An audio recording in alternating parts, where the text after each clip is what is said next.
துரைக்கருணா அவர்களும் நம்முடைய இணையர். துரைக்கருணா, நீங்க அதிமுக விவகாரங்களை அந்த கட்சியுடைய ஆரம்பத்திலிருந்து பார்த்தவர். நீ எப்படி கையில அதிமுக கொடி வச்சிருக்கிறீங்களோ அதே போல அதிமுக கொடி குத்தியவர் தான், பச்சை குத்தியவர் தான் திரு கே.ஏ. செங்கோட்டையன். அவர் தாவேக்கால பொருந்துவார்னு நினைக்கிறீங்களா, பொருந்துறாருன்னு நினைக்கிறீங்களா? இல்ல, இது ஒரு வேதனைக்குரிய விஷயமா தான் நான் பாக்குறேன்.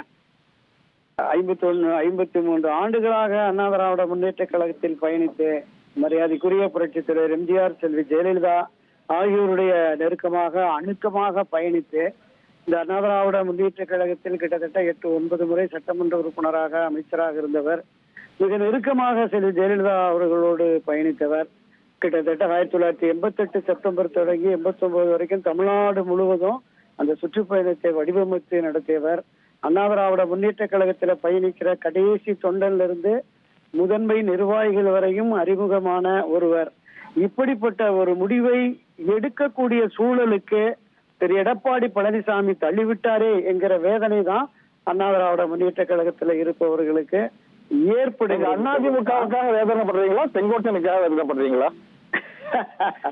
அண்ணா திராவிட முன்னேற்ற கழகத்திற்காகவும் மதிப்பிற்குரிய அண்ணன் செங்கோட்டையன் அவர்களுக்காக தான் இந்த வேதனை.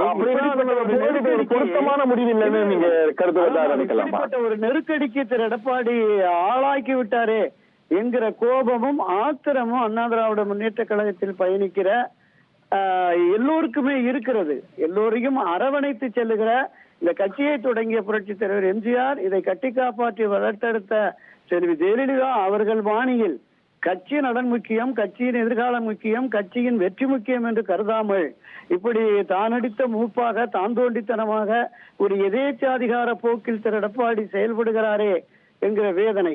இப்போ இன்னொரு கட்சிக்கு அதிமுக செங்கோட்டையனை இழந்திருக்க கூடாதுங்கிறது உங்க பார்வையா? நான் புரிஞ்சுக்கிறேன். அவர் ஃபிட்னு நினைக்கிறீங்களா, மிஸ்ஃபிட் நினைக்கிறீங்களா? அவரோட சீனியாரிட்டி நீங்க சொல்றது போல ரொம்ப பாரம்பரியம் மிக்கது. தாவேக்கால அவர் பொருந்துவார்னு நினைக்கிறீங்களா? That was my question. அதாவது தமிழக வெற்றி கழகத்தினுடைய தலைவர் விஜய் அவர்களுக்கு இப்போ அவருடைய ரசிகர்களை தாண்டி இளைஞர்கள் மத்தியிலும், சிறுபான்மை மக்கள் மத்தியிலும், தலித் மக்கள் மத்தியிலும், அரசியலுக்கு வருகிற புதிய இளைஞர்கள் மத்தியிலும் ஓரளவுக்கு ஆதரவு, செல்வாக்கு இருக்கிறது என்பது வெளிப்படையாகவே தெரிகிறது. எதிர்காலம் என்பது அவர் ஒரு இளம் தலைவர் இல்லையா? ஒரு எதிர்காலம் என்பது தாவேகாவுக்கு இருக்கும் என்கிற கருத்தாக்கம் திரு செங்கோட்டையன் அவர்களுக்கு வந்திருக்கலாம். பட் அந்த ஒரு கூட அவர் பயணிக்க பொறுத்து, தன்னுடைய சகாக்களா அவர் பார்க்க பொறுத்து புஷி ஆனந்த், ஆதவ் அர்ஜுனா, ராஜ்மோகன் இவங்களை போன்ற இளம்